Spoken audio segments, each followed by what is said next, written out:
Well, welcome to today's webinar. I'm Will Whitney. With me is Richard G. He's our security officer. So today we're talking about our annual security audit, specifically for digitization companies. So this is related to BMI.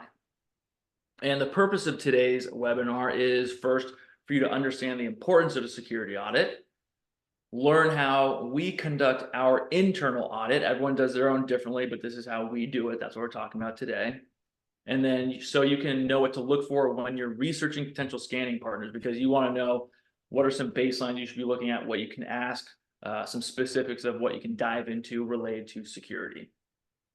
So before I get into the actual slides or the actual content, some things that help me out to make sure everything's working. Could you please use the Zoom tool? I believe it's on the right, the little tab over there. Raise your hand if you can hear me and it's coming through loud and clear. Perfect. I see at least one person raising their hand right now, so I'm just going to keep going because that means it's working. If you could put down your hand, if you already raised it, and then raise it again, if you can see my screen, you should see the screen that says nuts and bolts, and then it's talking about this admin stuff. All right, perfect. I got some hands there. Lovely. So you're muted. You're not on video, so you don't have to worry about that. If you have questions, use the chat tool in that tab feature on the right. Ask questions along the way. As they come up, I'll try to see if I can, if I see them, we'll try to answer them in line with the discussion. If not, we do have time at the end for any questions that we either miss or if you think of at the end. So feel free to just add them in that chat tool to ask us questions as we go along. So here we go. Why are security audits important? Well, first, they're your records, and your records should be important to you, regardless of the sensitivity level, or security levels, we call it. They're your records, and they're likely the only copy, especially if they're hard copies. So you want to know that they're protected. And not just that they're protected, but when they go to a scanning partner, you hand them off to whoever you're working with. You want to know how they're handled, not just, yes, we're secure, we'll take care of it, but well, how do you take care of it? How are my records handled when they're out of my view, when they're out of my facility, and they're with, let's say BMI. Also, the processes and methods of the scanning company are important. So it ties into how they're handled, not just, well, you get them and you put them in a room that's locked. That's great. But when you're actually processing them, what goes on? What's the physical processing? What's the digital processing that you are securing my records? You're protecting them while they're out of my hands and you're doing this project. And then lastly, that all ties into protecting the data that's on the records, because if you have a box of files, if they're all blank pages, there's nothing to protect. So the processes and methods are great, but it's really about the content and the data on the records that you are interested in protecting. And we're interested in protecting too. So that's why they're important, not just to you, but to us as well, because you're our clients. We want to protect your data. We want to protect our data, our reputation, and what our clients send to us.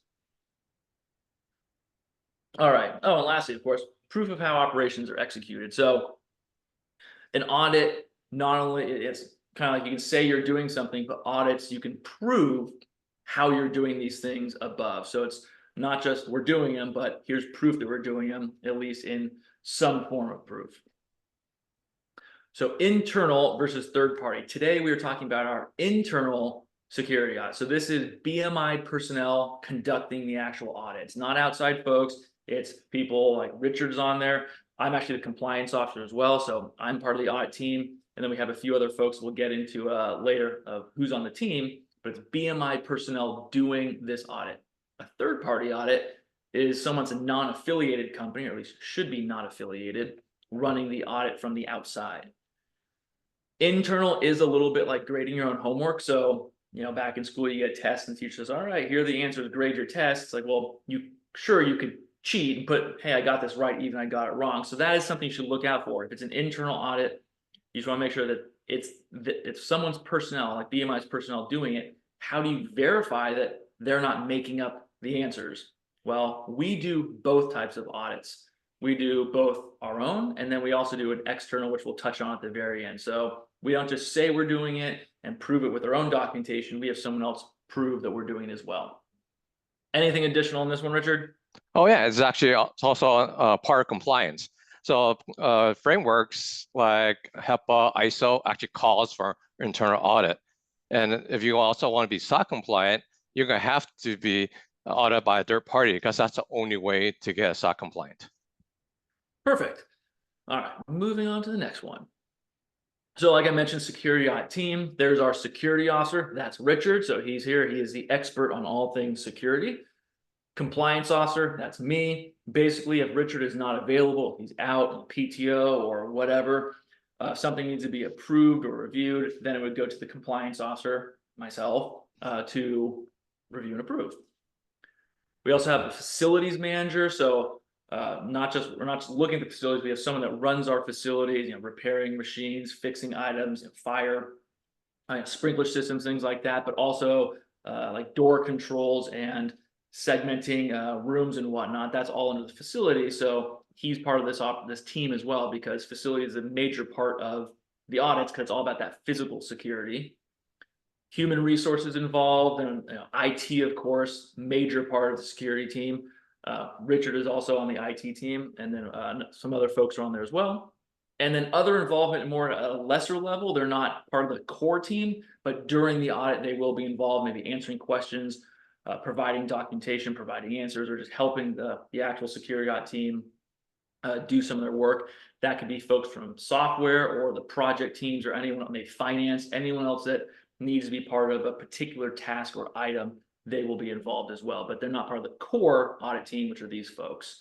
Richard, what else did I miss? Yeah, it's important to get buy-in and support, because since security and audit touches every facet of the company, it's important to get every department involved and the champions of every department. Yeah, I guess the internal audit has been going on for, I think, a couple decades.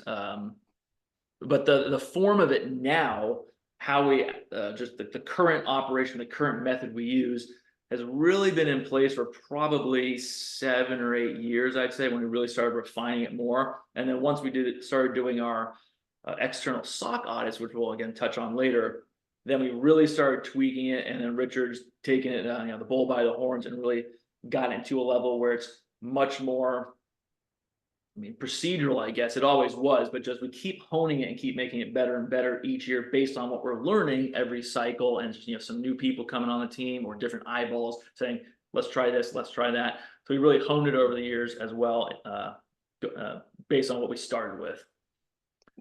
So the process for the internal audit is, first we're going to update and define the audit period. Previously, like I mentioned, it's been going on for a couple decades. It all came about because of one specific client, healthcare, actually wanted us to do an audit because we were doing claims form processing.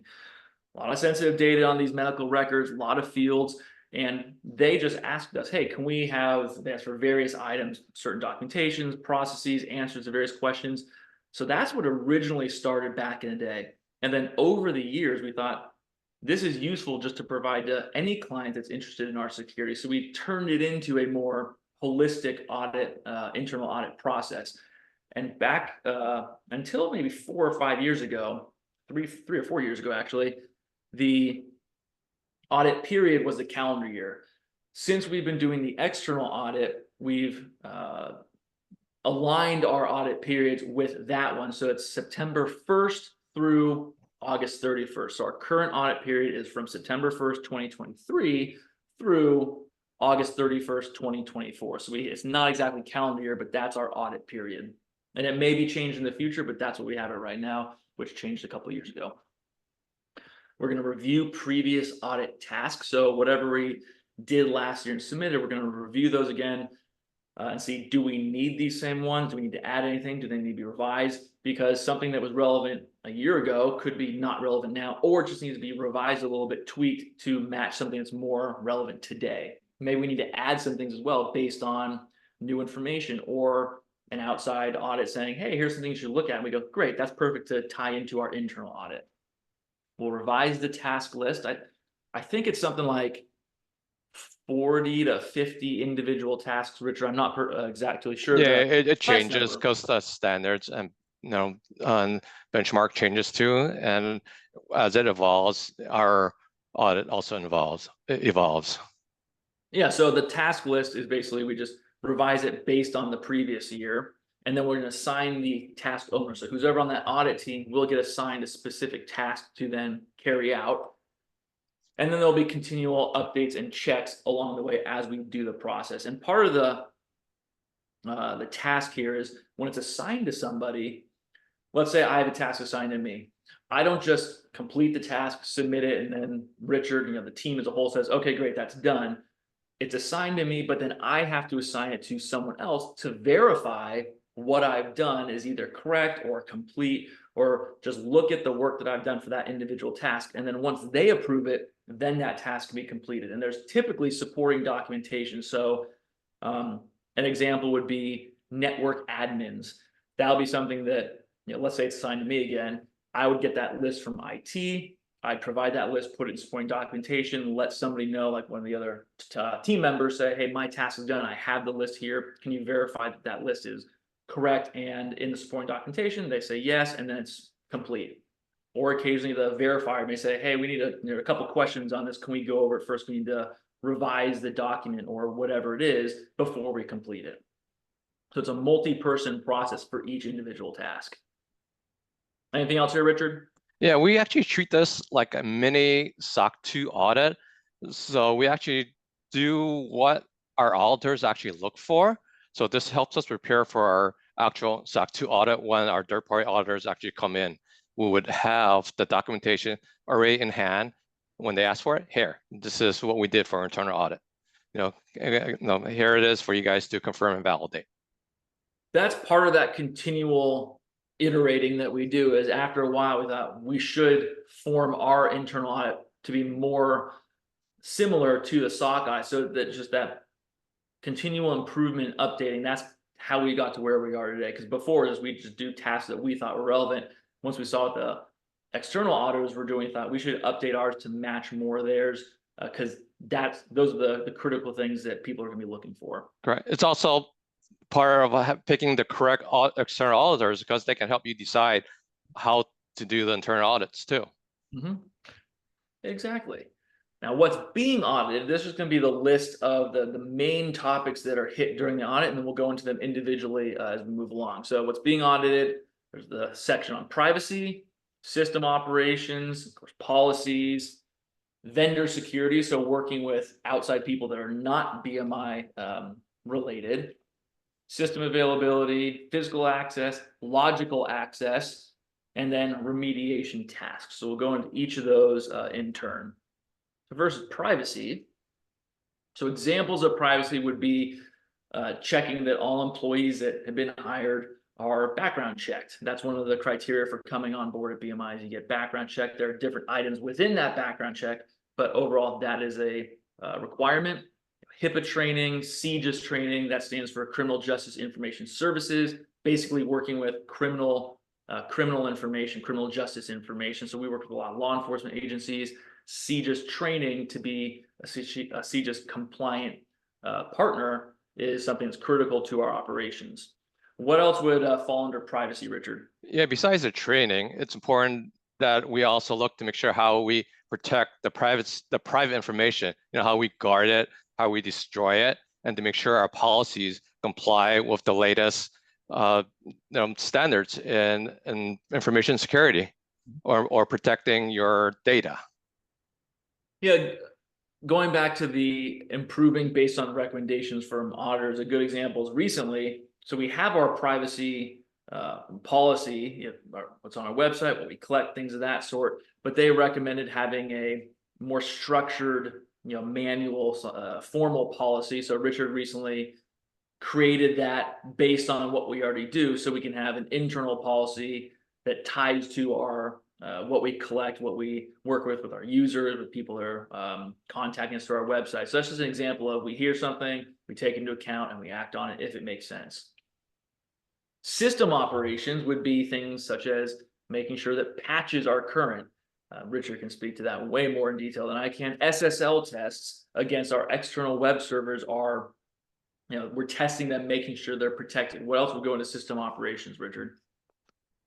Well, we want to make sure that all the layers that we have, all the hurdles that we have in security is operational and functioning, making sure that we're monitoring what we need to monitor, our logs, our bandwidth. We want to make sure that we're doing our scans that we say we're going to do, our vulnerability scans, our external pen tests. So the list is actually quite extensive. Yeah, these are just high level, just quick examples. That's why Richard's here, because he can get into the detail. But these are just parts of, we're showing, was it 7 different topics or 6 different topics, but we have close to 50 individual tasks. So these are just a small smattering of what all the different things we're doing. But this is just to give you an idea of what that system operations means. This is the type of tasks that would be part of that that document type, that umbrella of system operations. Policies and procedures, that one's pretty self-explanatory, and that is always a really fun one to review and update and create new policies and procedures. A lot of paperwork, a lot of admin, but it's got to be done. So what do we cover? For security, we have a security manual, we have a facilities manual, we have a facility security manual, we have network security manual, we have a hosting environment manual, there's a CGIS hosting environment.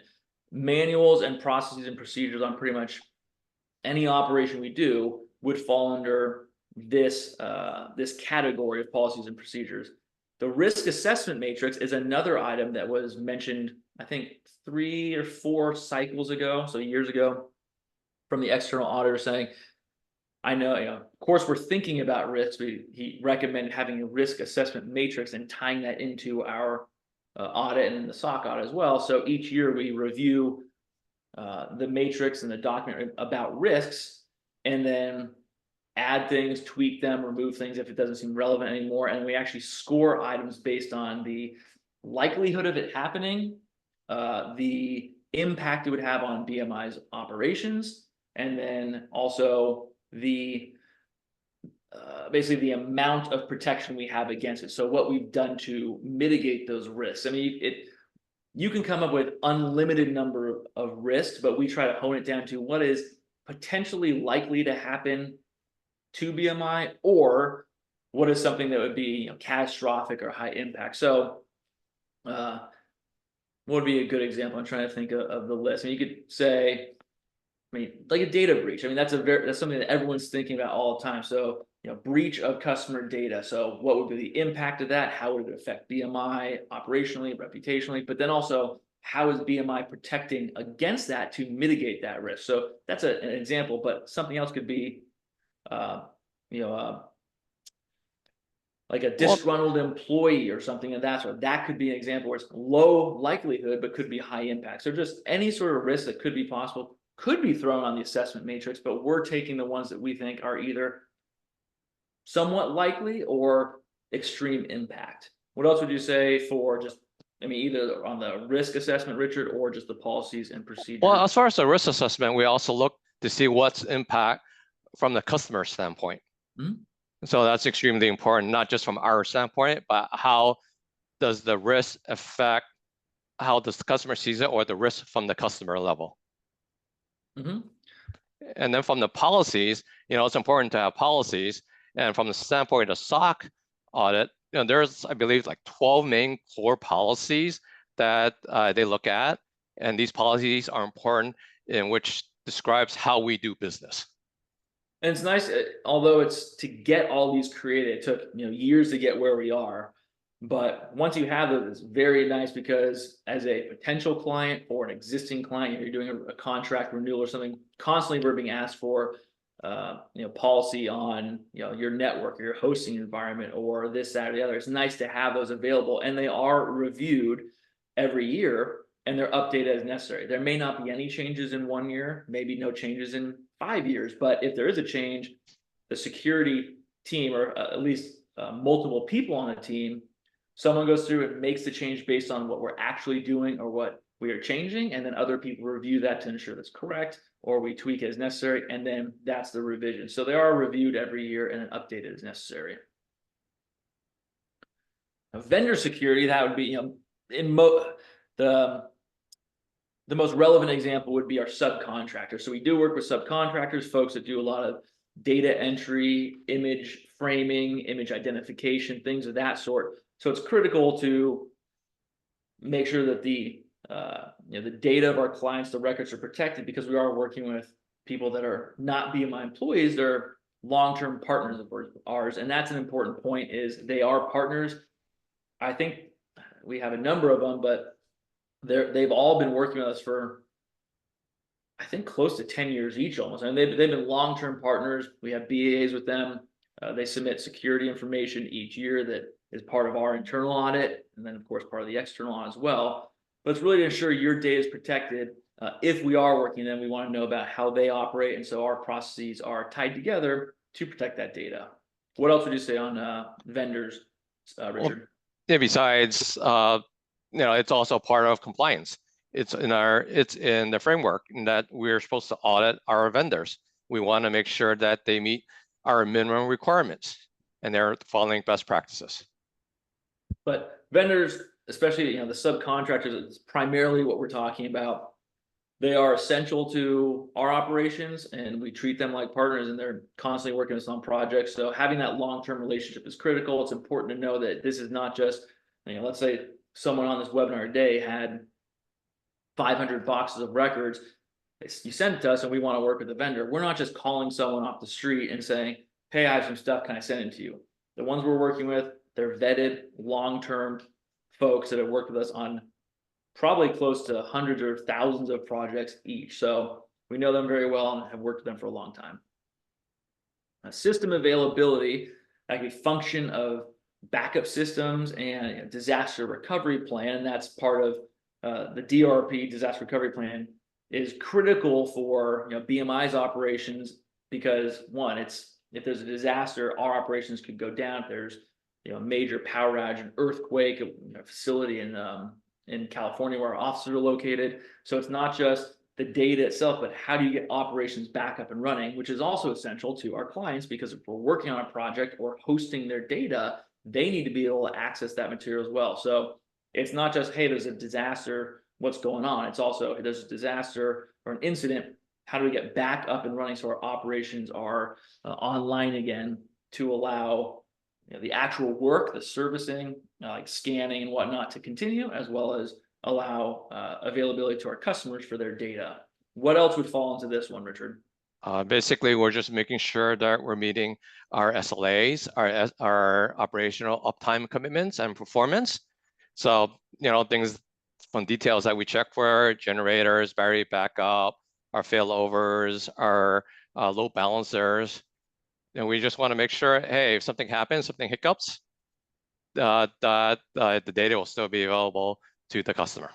In our data centers, we have 2 data centers for hosting, and they're, in my semi-layman's terms, dynamic hosting, where they kind of it's bounced off one or the other since they're co-located hosting. But part of internal checks, which are part of the audits, of course, are biannual power shutoffs. So Richard and other folks, part of the IT and operations team, will cut the power to our data center, and then from there basically bring it back up online. Did the data sets that were supposed to fail over basically go to the backup center where they can be hosted from there and still accessed while this one was offline? Did it come online properly? All those things are tied together.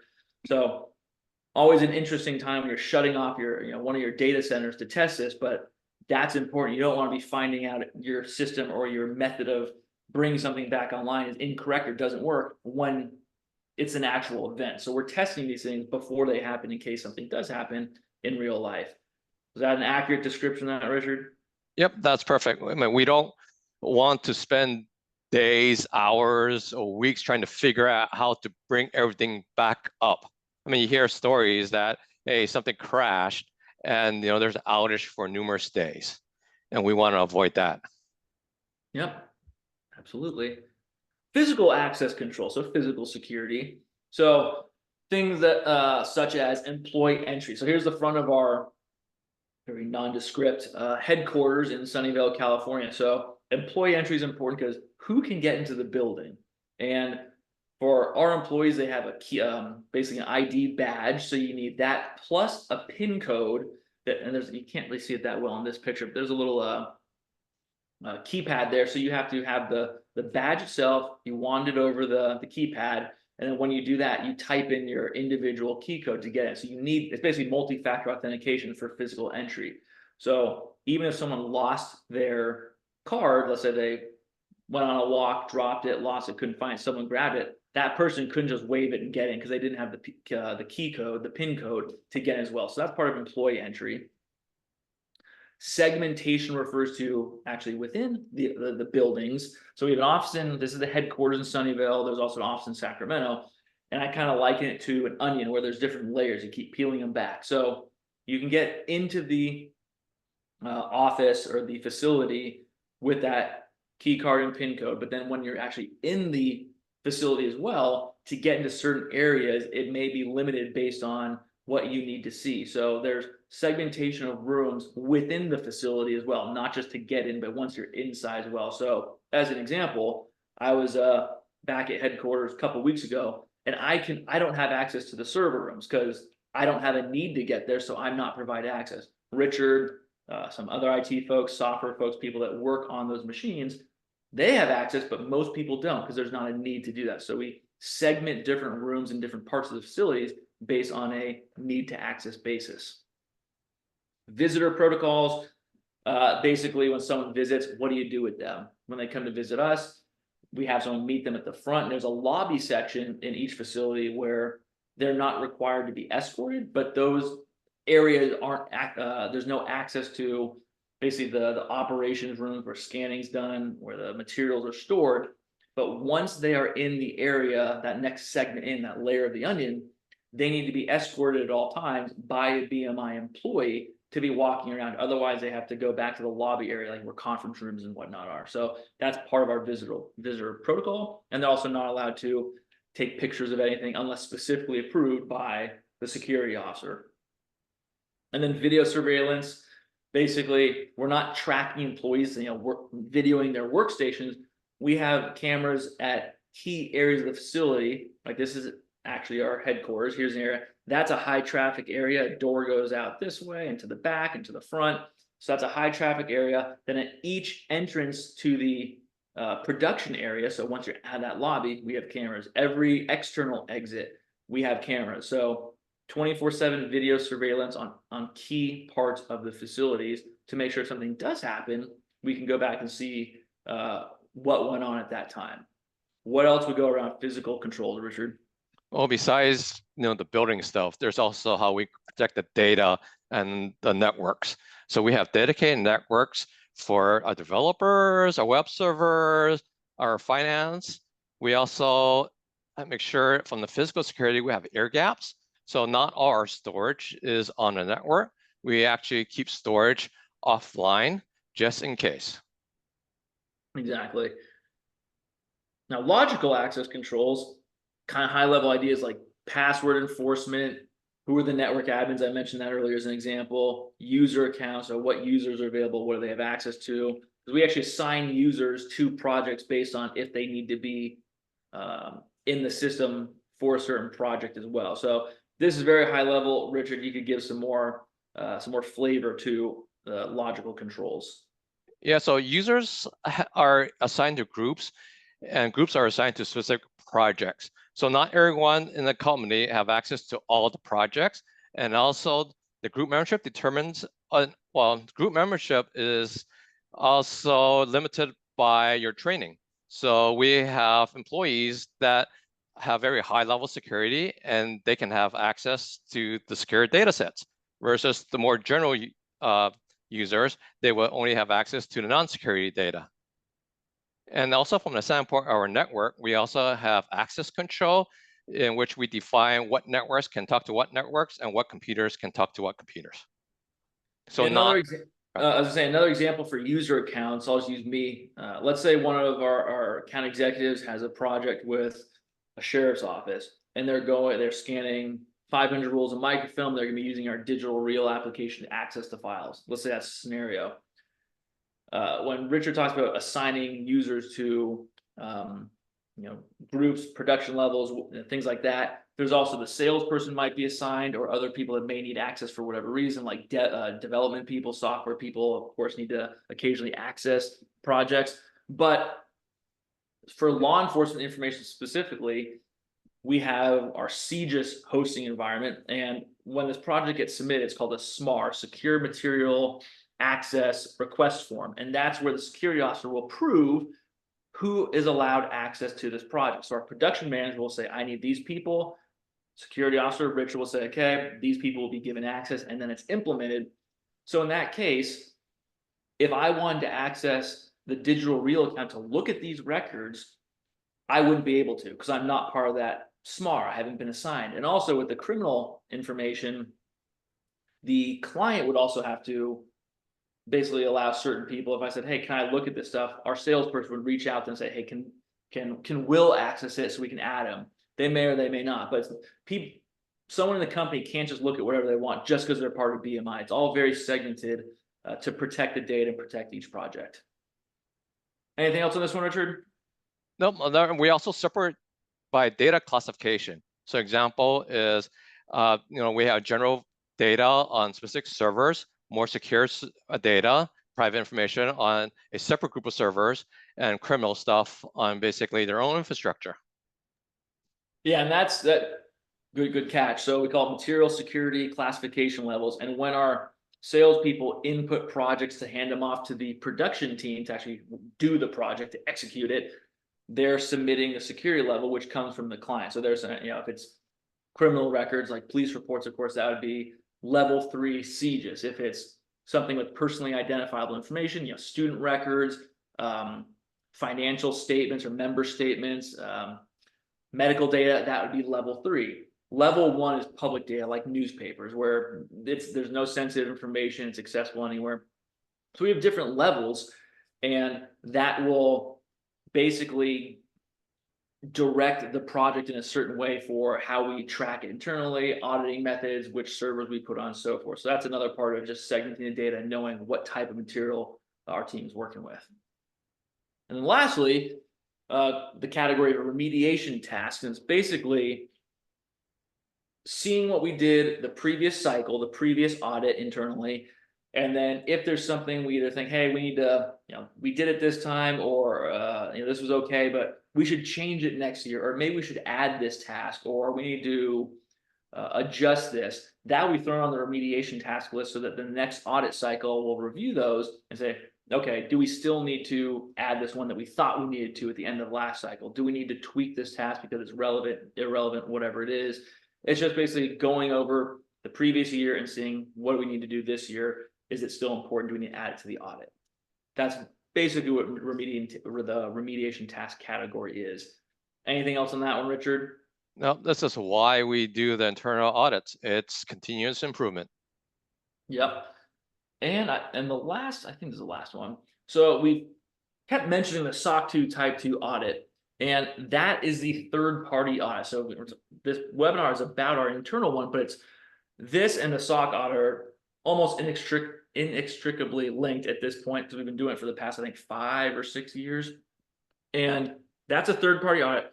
This is the company we're with right now, Kirkpatrick Price.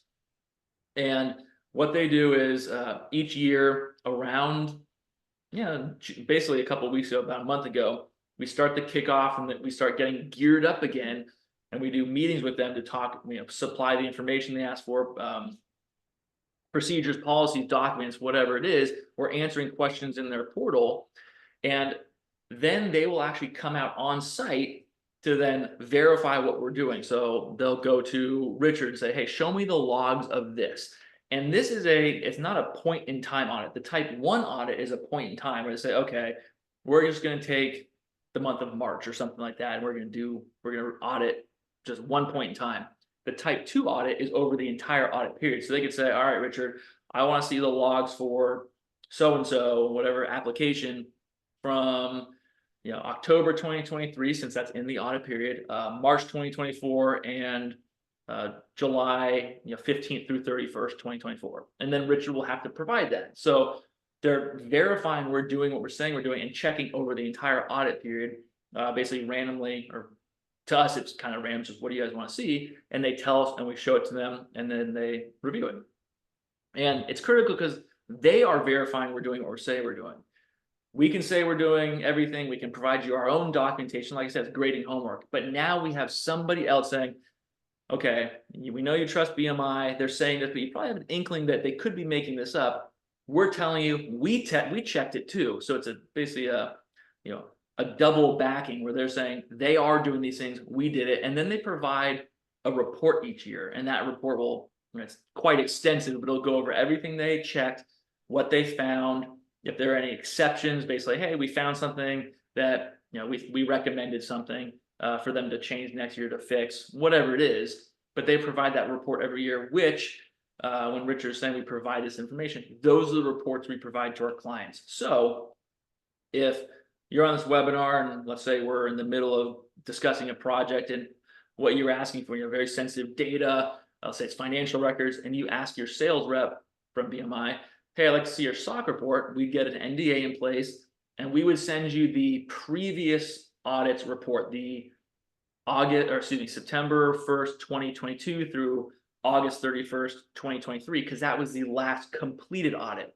If this were November of 2024, it would be this current cycle because we don't have the report yet. They haven't finalized the audit. They haven't done the on-site.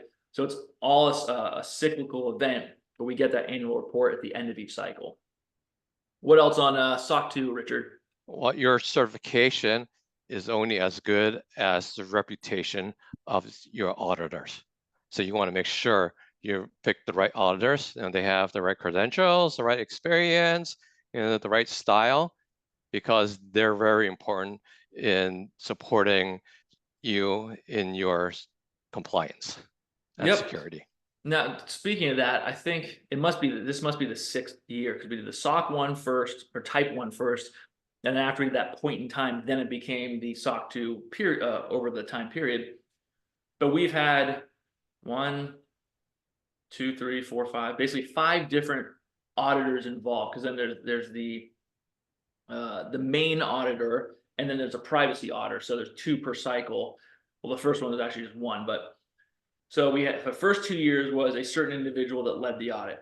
And then after those 2 years, we got different people to come to the audit. Now, and last year we had different people than that other cycle. And this is their 2nd year doing it with us. The key to that is you may have the same auditor once or twice, maybe 3 times, but they're cycling people too. Because if you get too comfortable, the same people going every time, let's say we had the same auditor, like the actual person coming or people coming, they're used to seeing you, maybe there's some complacency of thinking, hey, I've seen that before or whatever, don't need to show me. But by getting fresh eyes on it, not only do they think, well, you need to tell me again how this works because I'm new. I don't know what you do. Tell me again. So we have to repeat and say again how we do things, provide that documentation. And then you also get people that have different competencies, different areas of expertise. So when they're auditing us, someone from a previous cycle may have been heavily focused on network security, and they provide a lot of recommendations around that. A different person may be huge on privacy or facility security or something else. So you get different people providing different recommendations, which is great for us because we're, like Richard said, continually improving by hearing different opinions, by hearing different recommendations. So I think that's essential too, is it's not the same person every time where it's, hey, we're buddy with you, same auditor. Kirkpatrick Price does a good job changing them up as well. I think that's the last part, Richard. Anything else before we move to the question section?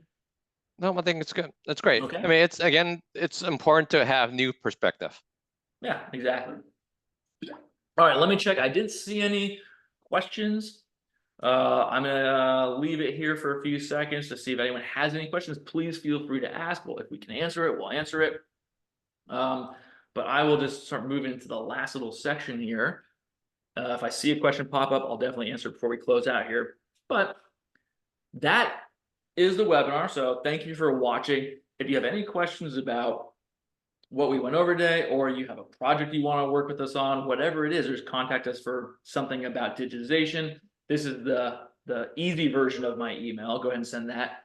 Also, if you have your phone on you, you can hold up your camera to that QR code. It'll take you to a sign-up sheet for our newsletter that goes out every 2 weeks, basically every other Tuesday. Just went out yesterday.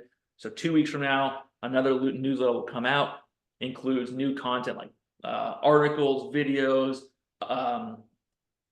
what's the word? Upcoming webinars, like notifications that, hey, we're doing a webinar in a couple of weeks or whatever it is. So you can keep up to date with digital imaging information. So feel free to sign up for that. You can sign out anytime or opt out anytime. We don't keep you on there forever if you don't want to be.